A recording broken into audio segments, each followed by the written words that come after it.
12 mstari wa 15, msipende dunia wala mambo yaliyomo katika dunia. Mtu akiipenda dunia, kumpenda Baba hakumo ndani mwake. Sema amen. Na ndio maana sisi wanafunzi wa Yesu hatujaipenda dunia, tumempenda Baba, tunaishi katika Baba, tunatembea katika Baba. Sema amen. Dunia ije na mambo yake yote, tunaiambia kaa pembeni dunia, sisi tuna mapenzi ya Baba. Sema amen. Dunia ije na mitindo yake yote, tunaiambia dunia kaa pembeni, sisi tunasonga mbele tukiwa na dunia mpya ya kwetu, tukiwa na ufalme mpya wa kwetu, tukiwa na mamlaka mapya ya Mungu ya kwetu, ambaye anasema taifa teule takatifu la Mungu. Hebu nipungie mkono wewe uliye taifa teule la Mungu takatifu linalopendwa. Sema amen. Mwambie jirani yako, hongera sana wewe kuwa mwana wa Mungu.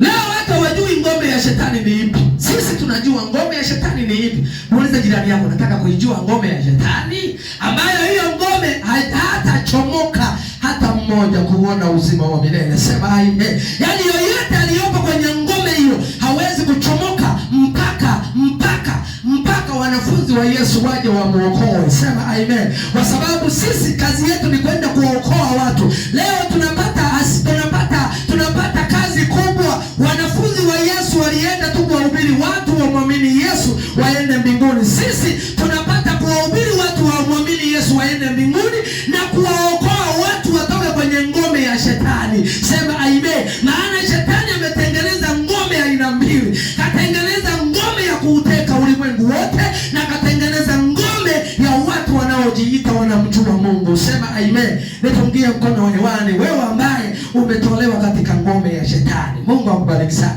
Muulize jirani yako, nataka kuijua hiyo ngome ni nini? Sasa hiyo ngome haiwezekani katika kufunga na kuomba. Sema amen. Yaani ili ngome uishinde, lazima ufunge na kuomba, uende ukawaokoe watu katika ngome ambayo haistahili. Ngome ambayo haistahili katika ufalme wa mbinguni, haistahili katika ufalme wa Baba, lakini kwa sababu ya matakwa yake na mipango yake, hiyo ngome ndio imetawala. Ili kwenda kumtoa mtu aliyoko kwenye ngome ya istahili, inatakiwa kufunga. Ili mtu kwenda kumtoa katika ngome ambayo haistahili kwa Mungu, inastahili kuomba. Sema amen. Huwezi ukaenda tu kwenye ngome ya kawaida ukaenda kumbeba mtu ambaye aliyopo kwenye ngome hiyo, zaidi ya kwamba yeye wewe ndio atakuvuta. Sema amen. Nipungie mkono hewani na Mungu akubariki sana. Nani yule aliyekaa peke yake? Njoo nikutolee mfano. Yaani unapokwenda kupambana na ngome, Mungu akubariki sana. Kwa mfano huu ndio ukuta, alafu huyu bwana apambane na ukuta. Bwana hebu usukume ukuta uanguke. Usukume ukuta uanguke. Yaani huyo bwana atapambana kusukuma ukuta.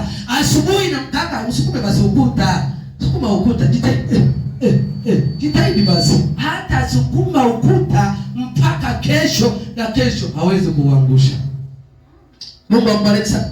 Sasa na leo lazima ukae ufikirie. Bwana nimeshahubiri sana, nimeshawashuhudia sana watu, kwa sababu ukuta uliopo ni mkubwa. Sema amen. Lakini kuna nguvu ambayo ina uwezo wa kuangusha huo ukuta. Sema amen. Nguvu inapatikana katika Yesu Kristo, ikiwemo ndani mwako. Hakuna kinachoshindikana kwa Mungu. Yote yanawezekana katika kufunga na kuomba. Yote yanawezekana katika kuomba. Lazima tuangushe ngome ya shetani.